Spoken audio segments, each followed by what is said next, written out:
either, with more set to be announced next week during E3 and in the run-up to the November launch. Still, it already looks like a who's who of video game publishers are interested in the idea, some enough to bring brand new games from high-profile franchises like Borderlands, Wolfenstein, Doom, Darksiders and Ghost Recon to Stadia's catalog. Busser says that the just-announced Baldur's Gate 3 will ship simultaneously on Stadia and PC, in fact, and that those two platforms will be the only ways to play it. Nevertheless, that list of games doesn't necessarily have a killer app. Google isn't talking about its own internally developed Stadia-exclusive titles quite yet, and the quality and reliability of Google's service is unproven in the wild. Which is probably why Google's catering to early adopters willing to drop $130 and on a Stadia Founders Edition before it goes any further. For less than the price of a new PS4 or Xbox One, the company's cobbled together its own console of sorts, a Chromecast Ultra to plug into your TV and a limited edition dark blue version of Stadia's surprisingly cool controller. Since each of those devices will retail for $70 on their own, you're arguably getting your money's worth in gadgets right away, plus the chance to choose a special founder username before anyone else. You'll also get 3 months of the Stadia Pro tier of service for you and a friend who, like you, will also be able to play on a Pixel 3 or Pixel 3a phone. Google says it hopes to expand to other phones and platforms over time, or in the Chrome web browser with the standard HID controller of your choice.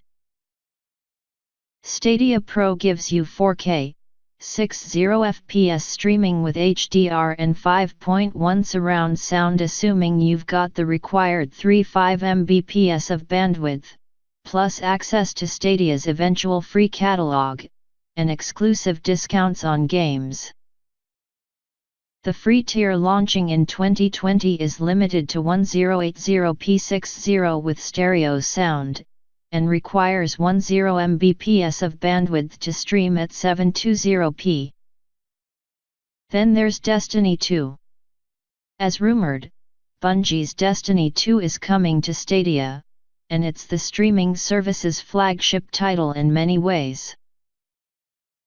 It's the only game guaranteed to let you pick up where you left off on Xbox or PC thanks to new cross-save functionality. Stadia project manager Andriy Doronichev says we're still working with PlayStation to figure out the transition, and the only one that's confirmed to include DLC, with the Stadia version bundling every single add-on including the brand new Shadowkeep expansion.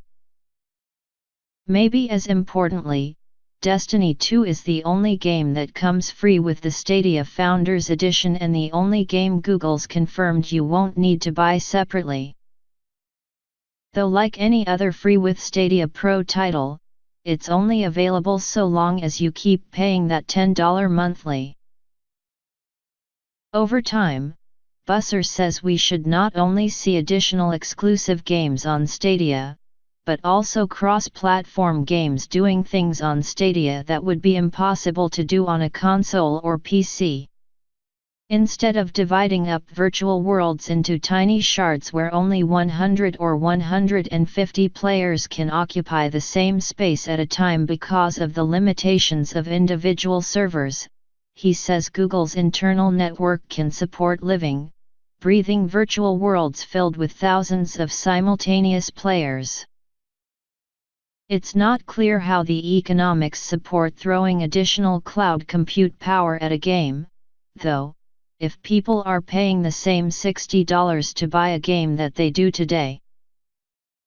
Since Stadia's servers are powerful enough to actually let you play games, they likely cost more to maintain than the ones digital distribution platforms like Steam, Sony, Microsoft, and Nintendo use to let you merely download files over the internet.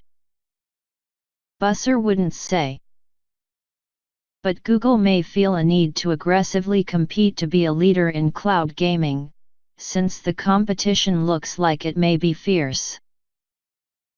Microsoft says it will go big at E3 next week, presumably with its own xCloud service as well as a new Xbox console, and Sony said this week that it will take its own PlayStation